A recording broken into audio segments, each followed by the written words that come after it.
7,6, né, Marcos?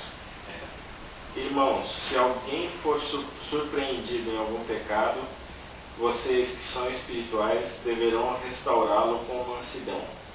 Cuide-se, porém, cada um para que também não seja tentado.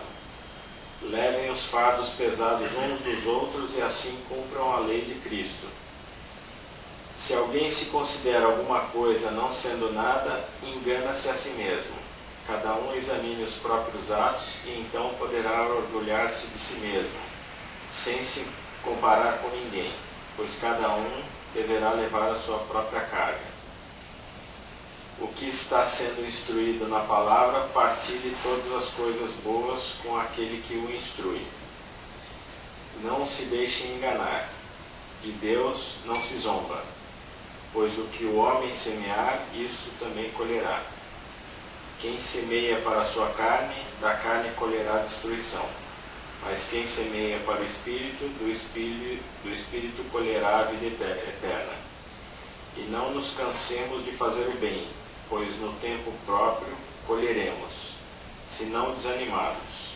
Portanto, enquanto temos oportunidade, façamos o bem a todos, especialmente aos da família da fé. Continua.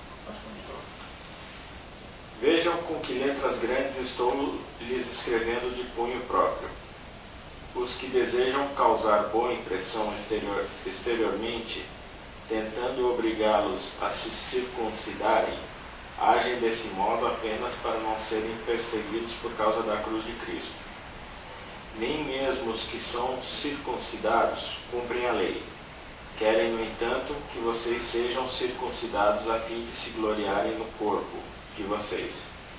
Quanto a mim, que eu jamais me glorie, a não ser na cruz de nosso Senhor Jesus Cristo, por meio do qual o mundo foi crucificado para mim e eu para o mundo.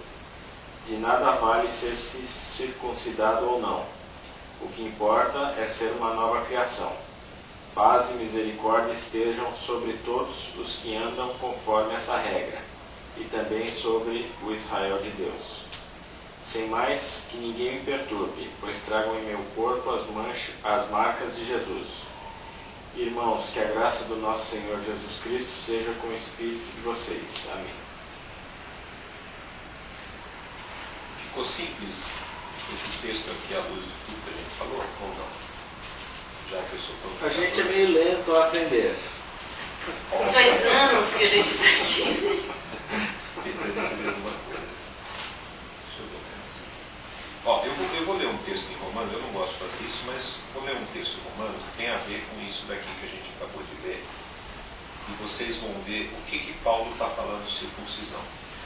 Só uma lembrança, a circuncisão aparece na primeira vez na Bíblia, no Velho Testamento, com Abraão. É um pacto que Deus faz com Abraão, e Deus fala, para mostrar que a gente vai guardar o pacto, você vai guardar o pacto, todo menino que nascer você circuncida. Ali começa a circuncisão. Aí, o que acontece? O povo de Israel vai para o Egito. Todo mundo sabe a história, até você já sabe dessa história, né? Todo o povo vai para o Egito. Por 400 anos a circuncisão é interrompida, como se o pacto ficasse em suspenso. Quando o povo está voltando para Canaã, um dos atos, ao entrar na boca de Canaã, um dos atos que Moisés ou Josué faz, é circuncidar todo mundo. No deserto não tinha? Não, se não me engano não tinha. Tenho quase certeza que é na boca ali do Jordão que ele passa a faca em todo mundo. Todo esse período ficou em suspenso. Então, desde os adultos até as crianças, todo mundo vai circuncidar. O que demonstra isso? O cumprimento à lei. Nós vamos, a partir de agora, sermos obedientes à lei, e isso serve como pacto. Né? Paulo, então, quando está falando da circuncisão, está falando nesse registro de você se circuncidar, significa você se predispor ao cumprimento da lei. Né? Aos Romanos, ele vai falar o seguinte, olha só o jogo de palavras que ele fala, e também baseado na circuncisão, e ele mostrando um outro aspecto. Romanos 2, 25 diz o seguinte: porque a circuncisão tem valor se praticares a lei. Se és, porém, transgressor da lei, a tua circuncisão já se tornou incircuncisão. Né? Ele fala, se você é um cara que prega a circuncisão, mas não cumpre a lei, essa circuncisão é incircuncisão. Porque a circuncisão é exatamente isso. Eu me comprometo a cumprir, a obedecer a lei. Mas se eu não obedeço a lei, aquilo é um rito vazio. Se, pois, a incircuncisão, se o incircunciso observa os preceitos da lei, não será ele, porventura, considerado como circuncisão? E se aquele que é incircuncisão, por natureza, cumpre a lei, certamente ele te julgará a ti, que não obstante a letra e a circuncisão, és transgressor da lei. Ele fala, se o cara que não, porventura, não é circunciso, mas cumpre a lei, ele é mais circuncidado que você, que diz cumprir a lei, mas não cumpre, contudo é circuncidado. Aí ele diz o seguinte, porque não é judeu quem o é apenas exteriormente, nem é circunciso que é somente na carne. Porém, judeu, olha a mudança o jogo de palavras que ele faz e a mudança que ele faz. Porque judeu é aquele que o é interiormente, e circuncisão a que é no coração, no espírito, não segundo a letra, e cujo louvor não procede dos homens, mas de Deus.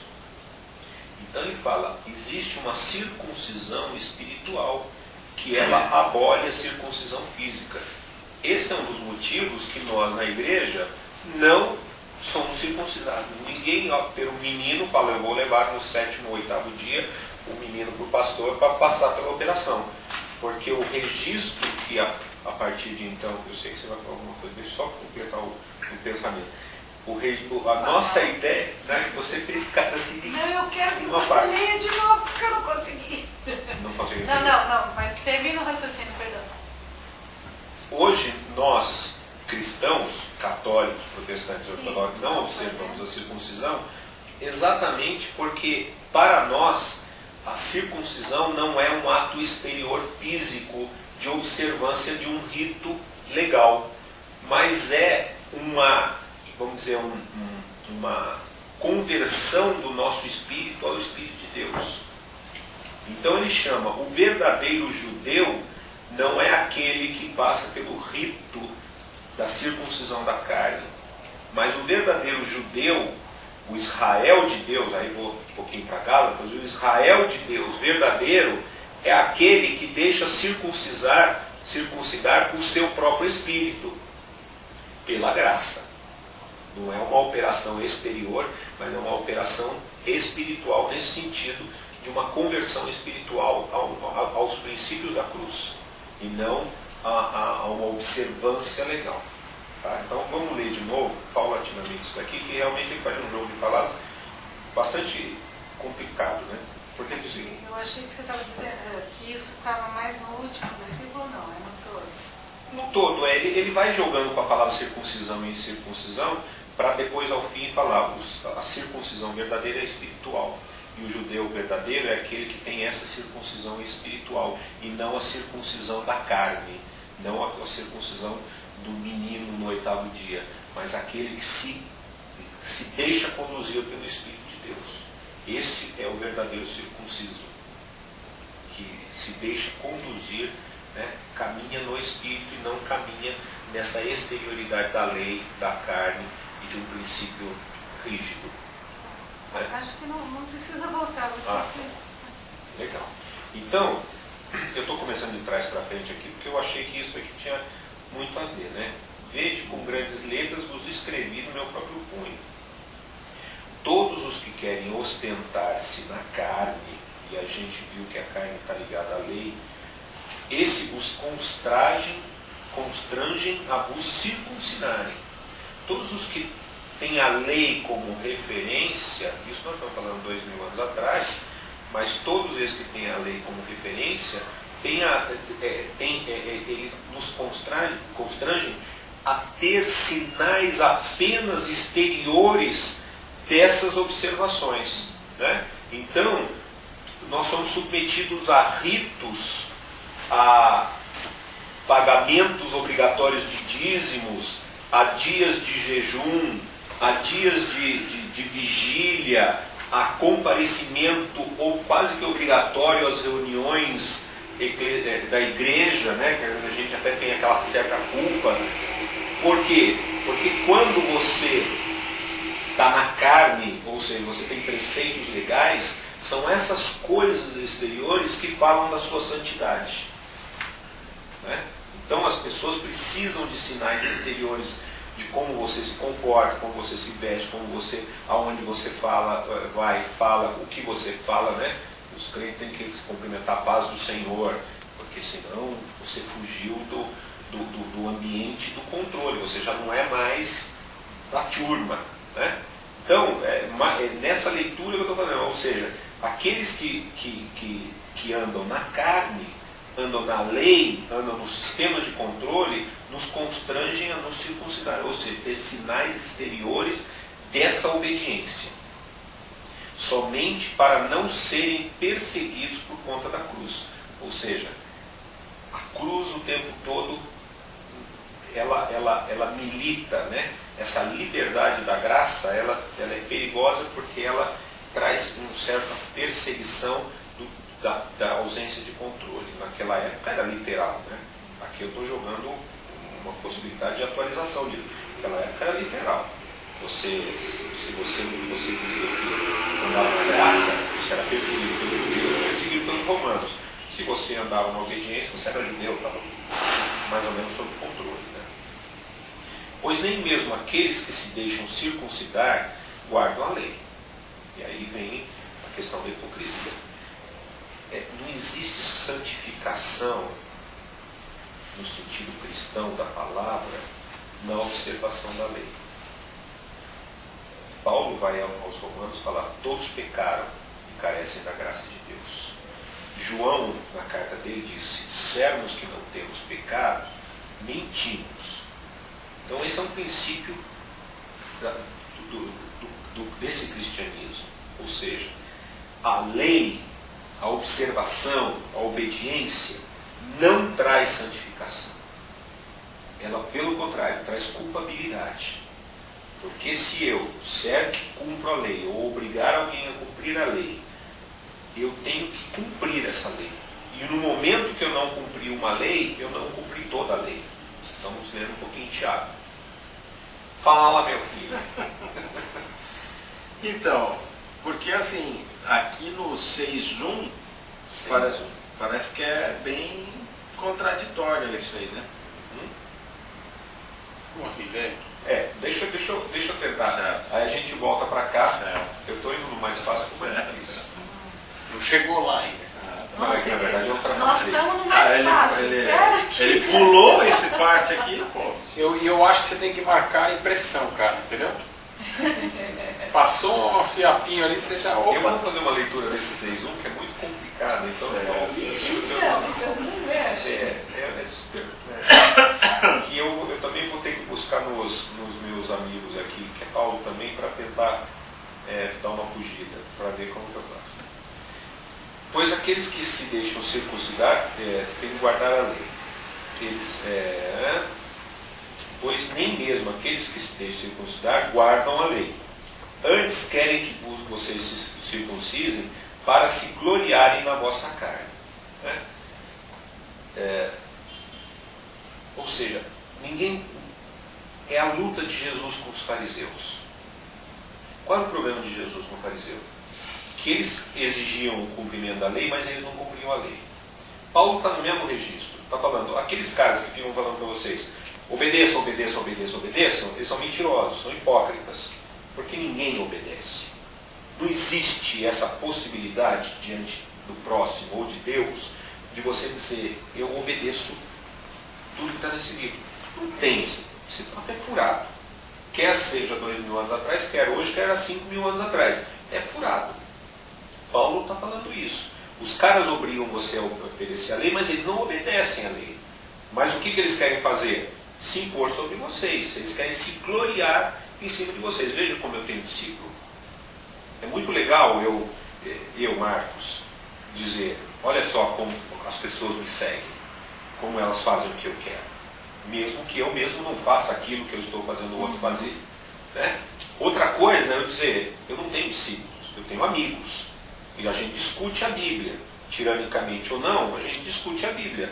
A gente se resolve aqui no nosso meio. A pessoa sai falando, eu não concordei. Então não é discípulo, porque não concordou comigo, não é meu discípulo. Mas é meu amigo, porque teve a coragem de dizer, eu não concordei com você. Então eu não tenho o que me gloriar nesse grupo. Tenho que me gloriar com o grupo. Agora o cara que tem discípulo, ele fala, eu tenho um monte de gente que me segue. Olha o batalhão. Né? Então Paulo está falando isso. Olha, eles impõem sobre vocês porque eles querem controlar vocês. Né? Essa é a visão que Paulo me parece estar fazendo. Mais longe esteja de mim gloriar-me, senão na cruz do nosso Senhor Jesus Cristo. De novo ele joga para o outro registro. Ele sai do registro de ter seguidores para um registro de cruz, da graça. Eu não tenho que impor nada a vocês, porque na graça não tem imposição. A graça está ali. Quem é movido pelo Espírito, o fruto do Espírito é amor, paz, alegria, longanimidade. Essas coisas não tem regime. Né? Eu amo vocês, vocês me amam e acabou. E essa é a graça que a gente tem que se gloriar mutuamente. Nós buscamos a paz comum o tempo todo. Nós buscamos ser longânimos, mas nada disso tem controle mútuo. É apenas troca. Né? Então Paulo está falando, eu não tenho esse prazer carnal de controle, de estabelecimento de regras, porque eu estou no registro da cruz, e o registro da cruz é graça. Nós pisamos na bola, né? Nós falamos, nós erramos, somos pecadores. E você pode ir na minha vida, me visitar em casa e vai falar, pô, o cara tem um monte de erro. Tem mesmo, eu não falei que tinha? Ah, falou, então eu não menti. Eu sou um errado como você é. Acabou. Né? Aí é a história do texto lá que eu coloquei do homem nu. Quer dizer, a figura do Cristo na cruz, embora ele não seja pecador, mas como ele recebeu, é a história do pecador, ele porque nós o fizemos pecador, o pecador que se põe a nu. Ele é visualmente pecador diante de todos. Isso é estar na cruz. Né? Isso é um martírio cristão. Eu não consigo, portanto eu preciso da cruz de Cristo. Eu me reporto a ela como graça. Eu não me ponho atrás dela. Né? Mas onde isso tem que gloriar? Pois nem a circuncisão é coisa alguma, nem a incircuncisão, mas o ser nova criatura. Aí eu volto ao que a gente discutiu semana passada. Eu falei para nós sobre a questão da liberdade e da independência. Né? A passagem que Paulo estava fazendo não é de eu observar a lei e dizer eu sou salvo porque eu cumpro a lei. Paulo está dizendo aqui, não é eu ser circuncidado, ou seja, não é eu guardar a lei, e não é eu ser incircuncidado, ou seja, eu não guardar a lei, que me faz alguma coisa. Aí ele fala, mas o ser nova criatura, ele sai do registro da lei e entra num outro registro absolutamente fora disso. Entende aqui? Não é nenhuma coisa nem outra. Não é nem você guardar a lei e nem você não deixar de guardar a lei, porque o que não guarda a lei ainda tem a lei como referência. Ah, eu sou um adúltero. Ah, legal. Bom, mas você ainda está tendo a lei como referência do adultério. Ele fala, não é isso.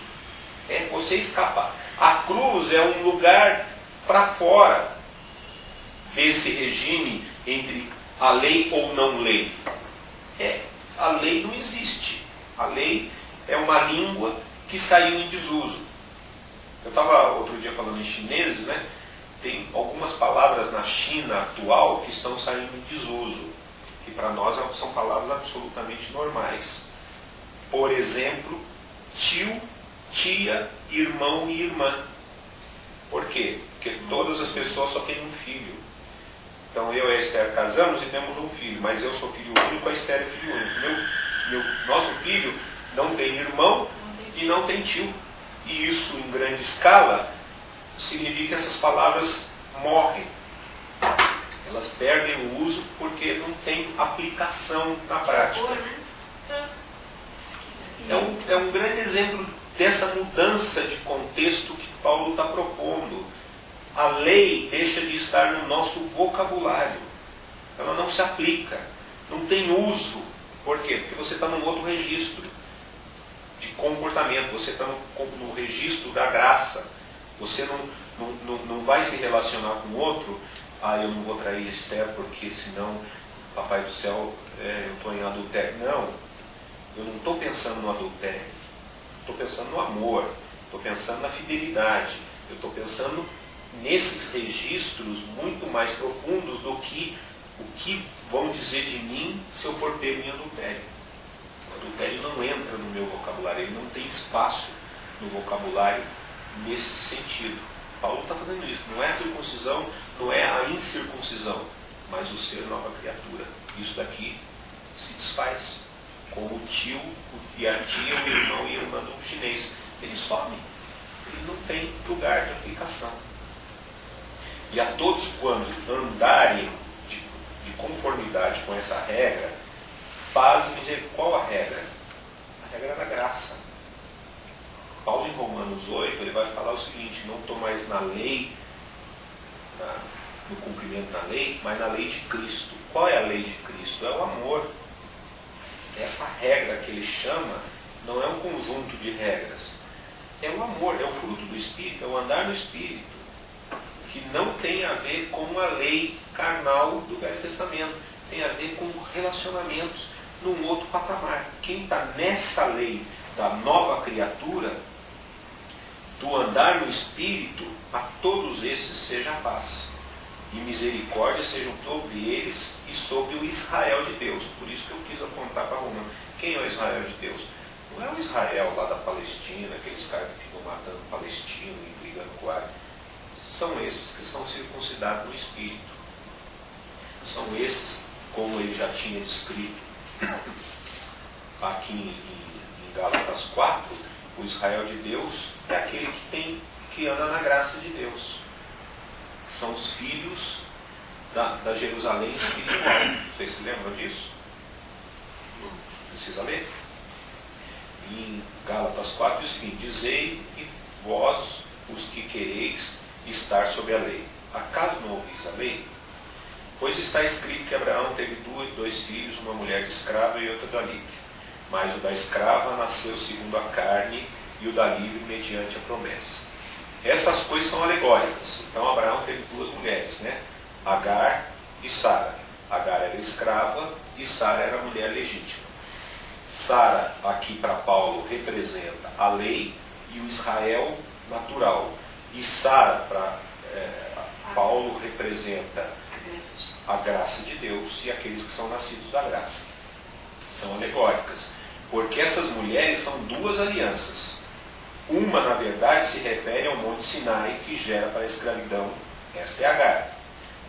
Ora, Agar é o Monte Sinai na Arábia e corresponde a Jerusalém atual, que está em escravidão com seus filhos.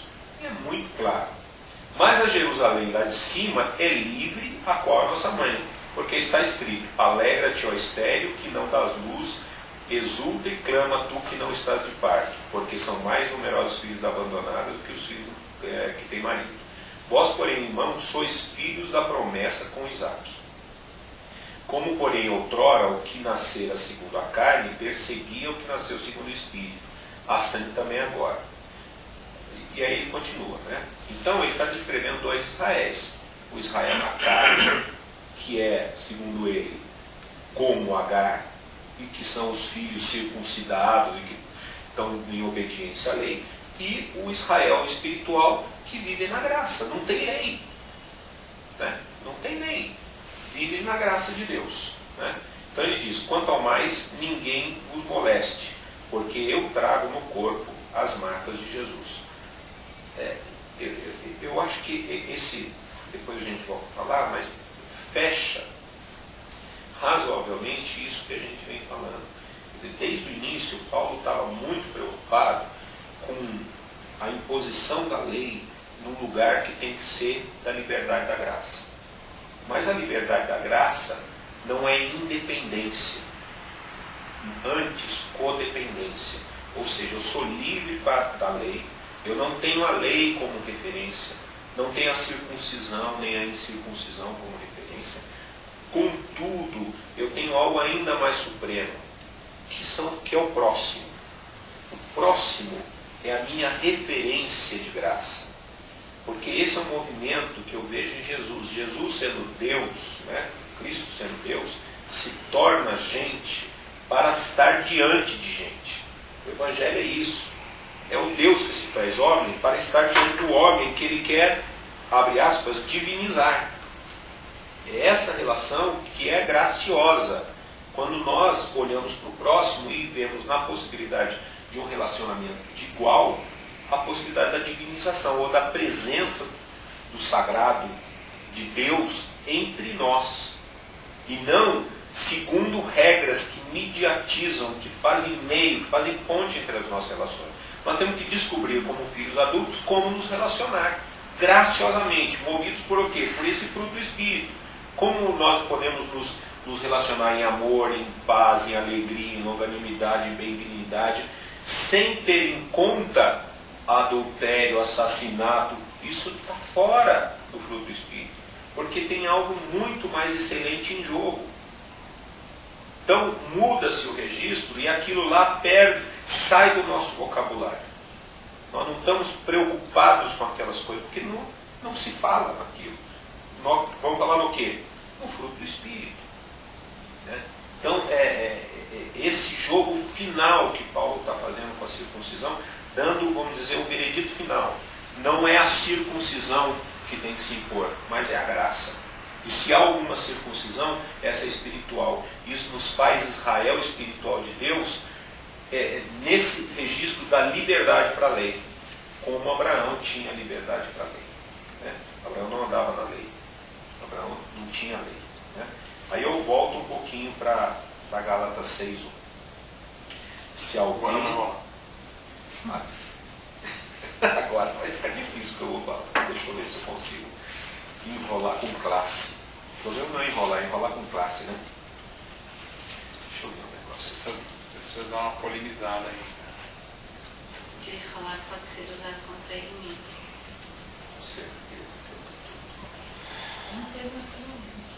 Irmãos, se alguém for surpreendido, conforme a tua tradução, em algum pecado, vós que sois espirituais, corrigi com espírito de bravura. E guarda-te para que não sejais também tentado. Ok. A palavra pecado, possivelmente usada aqui... Pera, foi muito rápido. Deixa eu ler na minha aqui, que não é isso. Polêmico. Irmão, se alguém for surpreendido em algum pecado, vocês que são espirituais deverão restaurá-lo com mansidão. Cuide-se, porém, cada um para que também não seja tentado. Legal. A palavra pecado, possivelmente utilizada nesse Mas texto aqui, por que você está achando que é polêmico isso aqui? porque eu estou falando que não tem lei. Agora ele fala, bom, mas aqui está falando de pecado. Mas Se alguém pecado pecar... não tem a ver com lei? Ah, sim, entendi. Então por que pode estar pecado aqui? Se alguém for surpreendido em algum pecado, mas eu só posso dizer surpreso por um pecado se eu Se tenho algum uma regra para parâmetro, te dizer né? se pecou ou não. Ok? Então, mas a lei... Mas se eu digo que não tem lei, não tem pecado. Não, eu estou entendendo. Mas ainda assim, existe o que é o certo e o que é o errado. Tá? E não é o pecado ou o não pecado.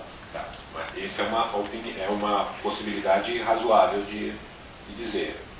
E eu acho que é sustentado aqui também, a gente pode chegar. Mas eu quero polemizar um pouco É um mais. pouquinho simples, entendeu? Assim, Não, mas é totalmente coerente Para o com... nível 2.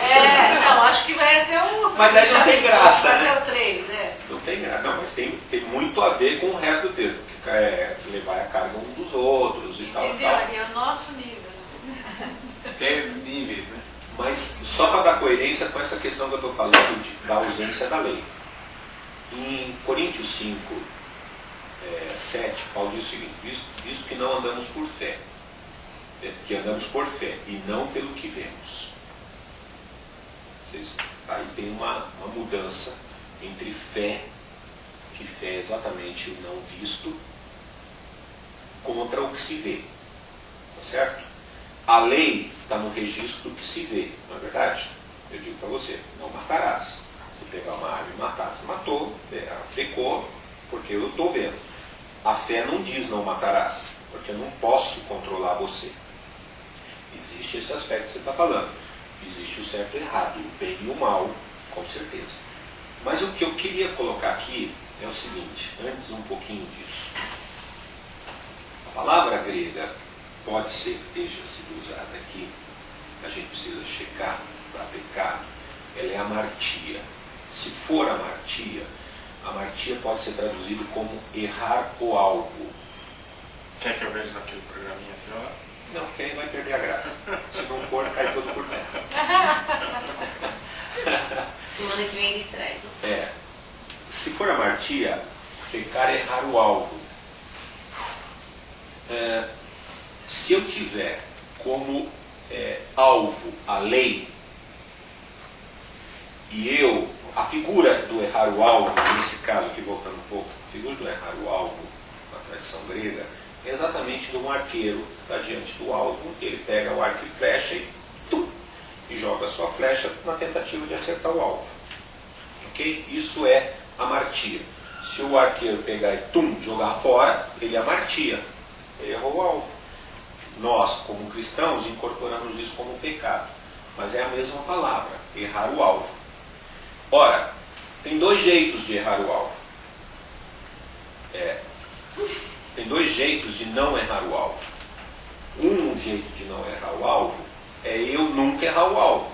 Treinar pra caramba e acertar o alvo todas as 100% das vezes que eu jogar, tá lá. O segundo jeito de nunca errar o alvo é não ter alvo. Eu arranco o alvo da minha frente, eu nunca vou errar o alvo. Não é verdade? O brinquedo perde a razão de ser. Que agora eu já não estou mais fazendo arco e flecha, estou fazendo jogo de flecha aleatório, mas nunca arco e flecha. Nunca estou fazendo uma competição de tiro ao alvo. Então, a leitura que eu também faço disso daqui é o seguinte: se algum de vós for pego tentando restaurar as estruturas de alvo, corrige esse cara com brandura e fala: isso não funciona, sai dessa jogada e vamos buscar outra forma de convivência que não seja no estabelecimento de arco e flecha acertando alvos, ou seja, em relação de esforço humano para acertar a lei, para não se perder da lei. Tira a lei da tua frente e que não tem alvo.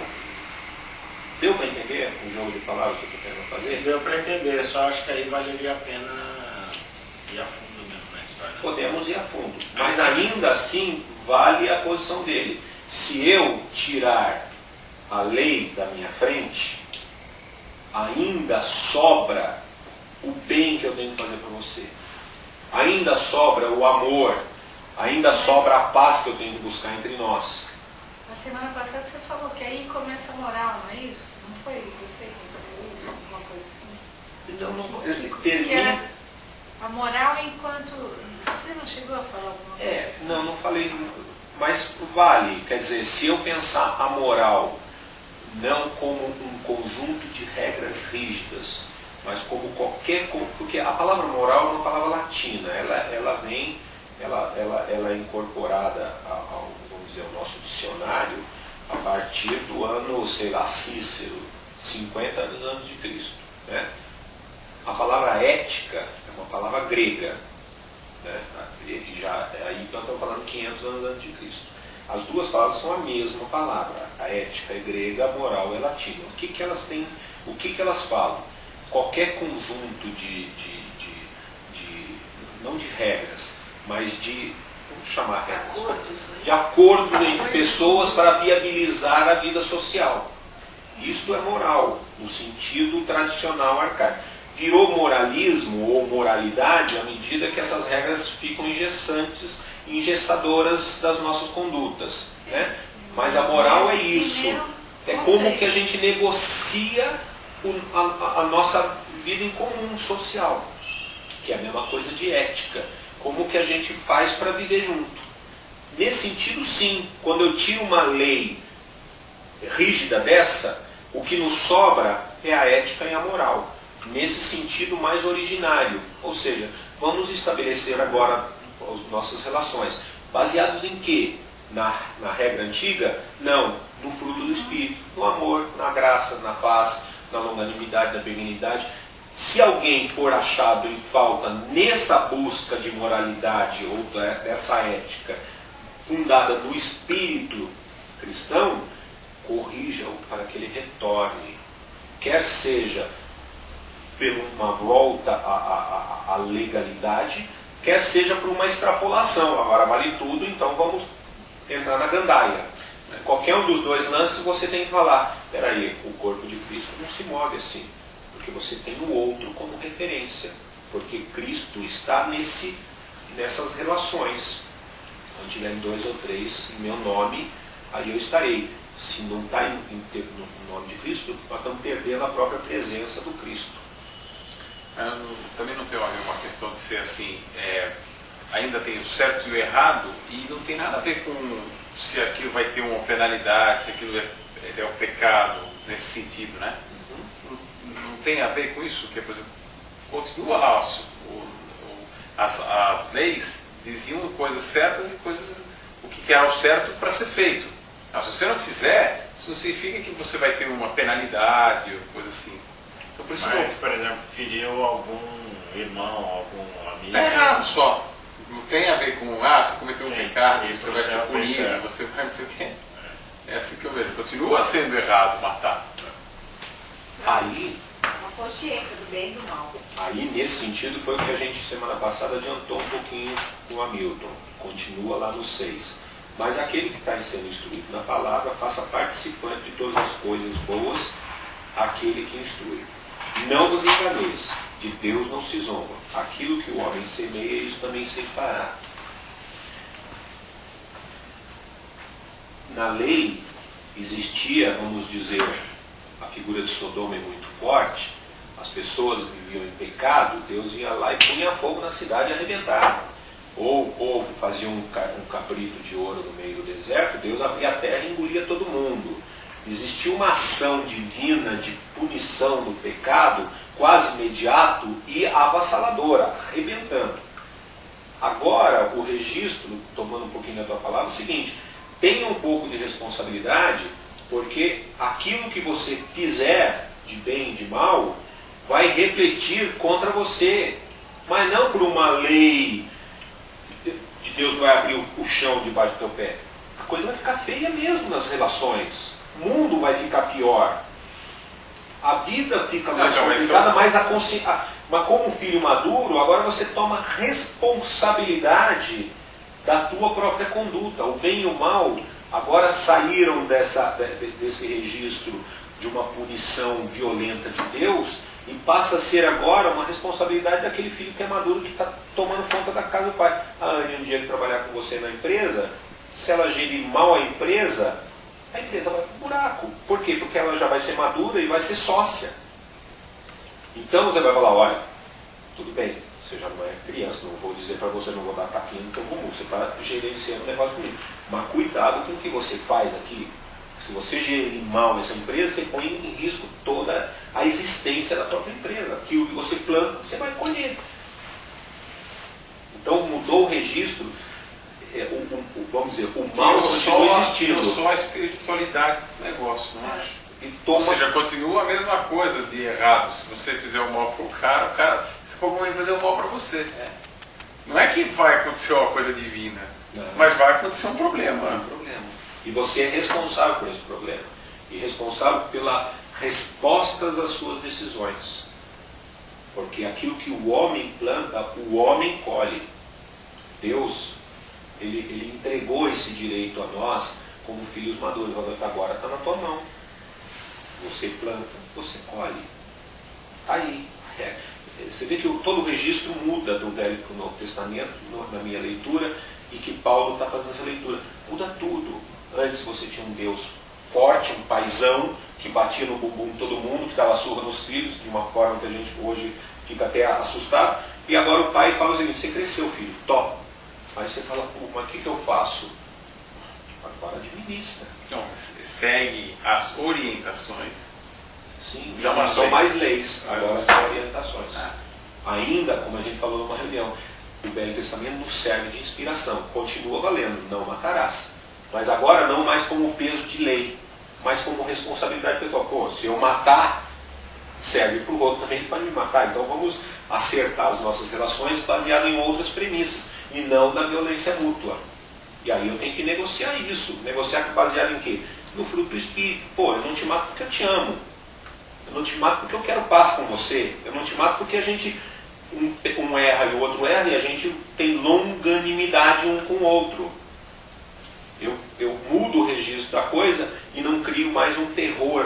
Não matarás porque senão o pai vem aqui e bate na gente. Não.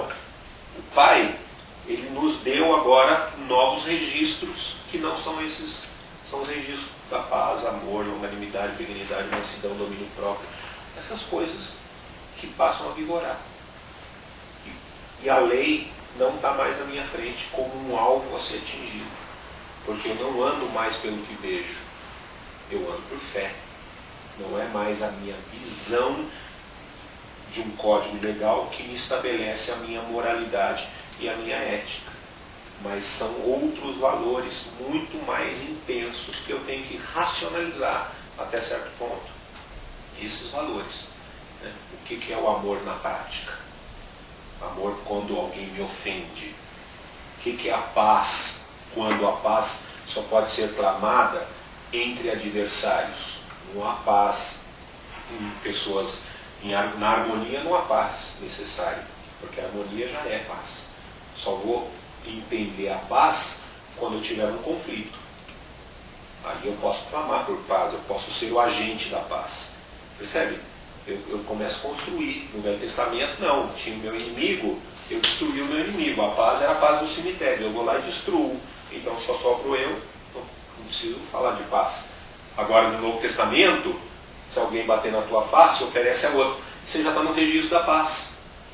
Porque há violência. E a violência mantida. Se Jesus fala assim, se alguém bater na face direita, enfia a faca no peito dele. Então ele fala, não tem paz. Tem a sobrevalência do mais forte. Agora ele fala, se alguém bater, você oferece e fala, lute pela paz. Lute pelo que teu inimigo se mantenha na tua frente e você consiga negociar com ele. Você consiga racionalizar com ele, buscar paz com ele. Que é isso que eu gosto que o Ed fala. O oferecer-se ao segundo tapa é oferecer-se diante de alguém. É estar diante daquele homem ainda e falando, pô, o que acontece? Não é verdade? Por quê? Porque eu estou buscando paz. A paz não é pelo extermínio, a paz é pelo diálogo. Pois é. Falou que se Eu eu nego. busco a paz, Eu nego. é porque não tem. A presença, a manutenção da presença do conflito.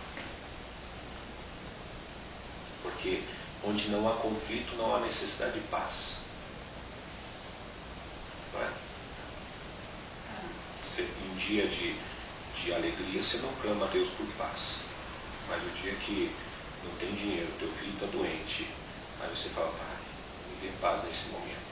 Por quê? Porque você está diante de uma série de conflitos diversos. Aí você busca a paz de espírito, a paz interior, para poder racionalizar, raciocinar e ver as saídas para o teu problema. Então a paz só é necessária na presença do conflito. No Velho Testamento, o conflito era muito fácil como ser terminado. Terminado no extermínio de uma das partes. Né? Porque duas partes também no conflito, o mais forte arrebenta com o mais fraco, acabou. No Novo Testamento, não. Jesus está na cruz, o que ele fala? Perdoa-lhes. Ele podia falar, extermina-os, porque eles estão me matando. Ele busca a paz, perdoa-lhes. Ele mudou o registro. Ele busca a paz em meio a um conflito. Dele que está levando uma carga que não é dele, e do outro que não está prestando atenção no que está fazendo, mas está fazendo mal. Ele fala, perdão.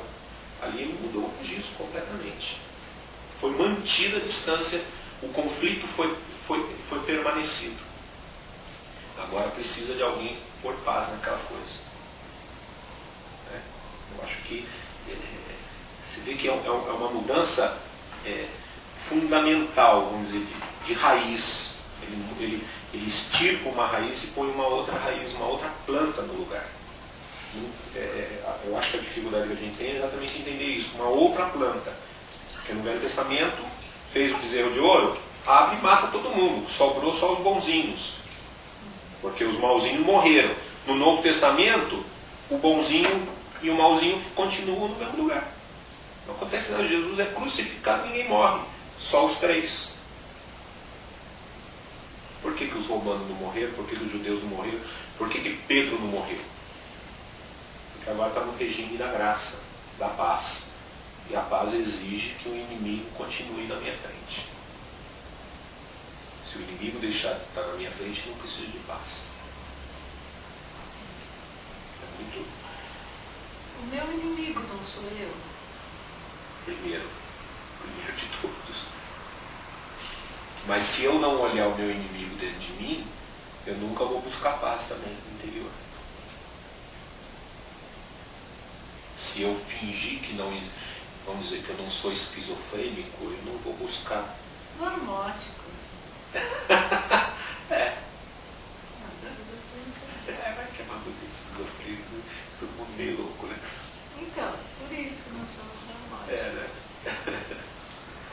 Então, eu vejo nessa forma, quer dizer, o Novo Testamento, ele nos polariza internamente, no primeiro momento, e no segundo momento externo também. A gente tem que reconhecer que o meu inimigo, como diz um autor que eu gosto, meu inimigo é o maior amigo, porque ele, em certo momento, que me faz ver as minhas próprias deficiências, lugares aonde eu tenho que mexer na minha vida para melhorar, para ser algo mais. Mas se eu extermino essa voz, eu nunca melhorarei. Agora, se eu mantenho essa voz, eu vou sempre retrabalhar as minhas fraquezas. Então, o que eu entendo é isso. O Novo Testamento é uma mudança de registros. Não adianta a gente ler o Novo Testamento ainda buscando Deus do Velho Testamento. Tem que buscar um novo Deus. Um Deus que mantém as coisas e fala: agora vocês são corresponsáveis dessa encrenca toda. Para de ficar só falando para mim, porque agora eu coloquei vocês para plantar e para colher junto comigo. Entendeu? E não, para isso não tem lei, para isso tem graça. Então, dentro dessa linha, esse 6.1, essa palavra pecado, ela perde muito peso, né? Peso no sentido de que o pecado de ir para o céu, para o inferno e tal, mas um pecado no sentido de pisar na bola com o próximo, né? Poderia falar, se alguém pisar na bola com você vai bater um papo com o cara, ó, você pisou na bola, tá? Uma coisa muito mais light, né? Vamos dizer assim, e muito mais relacional, horizontal, do que um problema vertical, né? Porque Deus desceu, né? A primeira coisa que a gente precisa ver é o seguinte: Mateus começa, e esse menino se chamará Emanuel, Deus conosco. Bom, Deus no Velho Testamento estava lá em cima. Mateus já faz o seguinte: Deus conosco. Deus é incrustado no nosso meio. João 1, no princípio era o verbo estava com Deus, o verbo era Deus, e o verbo se fez carne e habitou entre nós. Os dois evangelhos, Mateus e João, começam com essa realidade. Deus está no nosso meio. Portanto, todo relacionamento é uma esperança da presença de Deus. Nós, como o Sérgio nos salientou semana passada, nós temos uma visão escatológica, que a coisa só vai acontecer num porvir distante. Ora, se eu acredito que Deus está no meu relacionamento, eu preciso agora descobrir meios de fazer essa manifestação do divino. Aí o fruto do Espírito. Eu ando em espírito nesse negócio. Se eu piso na bola, tenho a grandeza de dizer, pisei. Ou, no mínimo, ouvir as razões do outro e discutir essa coisa. Eu começo a mudar os registros. Se eu sou mais forte, e aí ele está falando aqui, já no 2, 3 e 4, ele está falando para esses que querem ser os fortes, os engraçados, abaixa a bola, cara. Leve a carga um dos outros. Mas se você se acha melhor, você vai receber o seu próprio prêmio sozinho.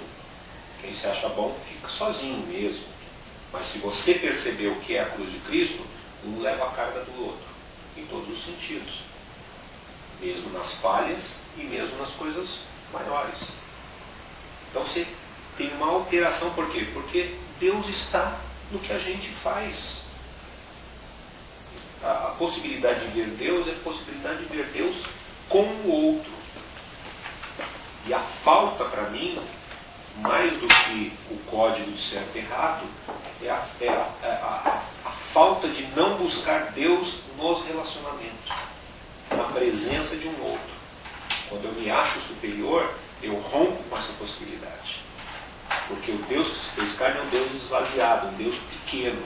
É um Jesus. Só descobrimos que Jesus era Deus centenas de anos depois, que falaram, opa, Jesus é Deus, hein? Puxa vida, mas nós não tínhamos percebido, tínhamos andado com ele e não tínhamos percebido. Os discípulos não tinham muito claro esse negócio. Por quê? Porque ele era muito gente, muito humano. E é esse o modelo. Quando nós somos gente, humanos, nós temos a possibilidade de vermos a graça fluir entre nós. Quando nós hierarquizamos as relações, alguém é mais santo do que o outro, pronto, nós não estamos mais nesse registro. Certo? Você foi deposto do seu posto de coroinha, né?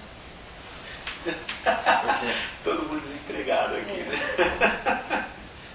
Palavra. Certo. Assim a gente termina Gálatas. Eu acho que deu para dar uma certa coerência no texto, né? Não sei se vocês... A minha preocupação era essa, que a gente pudesse fazer uma leitura de Gálatas que viesse de cima a baixo, buscando mostrar que Gálatas está em busca de alguma coisa. Paulo não escreveu Gálatas para encher papel, ele estava buscando alguma coisa. E eu acho que essa busca é isso, né? Nos tirar da lei, nos colocar na graça, e quando coloca na graça você se vê igual ao outro. E vê exatamente nessa possibilidade de ver o outro a presença de Deus. Não mais por relações forçadas, mas por maturidade. E essa maturidade chama mover do Espírito, ou ter o fruto do Espírito. É uma preocupação em ter a relação baseada em novos fundamentos. Não em fundamentos de certo e errado, de céu e inferno, mas fundamento de ter no amor, os frutos todos, uma coisa que a gente pode construir juntos, como filhos maduros. E aí a gente é conhecido. Jesus falou, e vos conhecereis que sois meus discípulos, quando os amardes uns aos outros. Ele não diz quando obedecer a lei, quando forem bonzinhos, quando todo mundo for santo. Quando os amardes uns aos outros. É esse o registro da graça. Não é o registro de não fumar, não falar palavrão e não adulterar. Sai do nosso vocabulário, porque entrou no vocabulário o amor, a paz, a alegria, longanimidade, benignidade, mansidão, domínio próprio. Entraram novas palavras e um novo jeito de ver a relação de um com o outro, que é muito mais forte. Certo?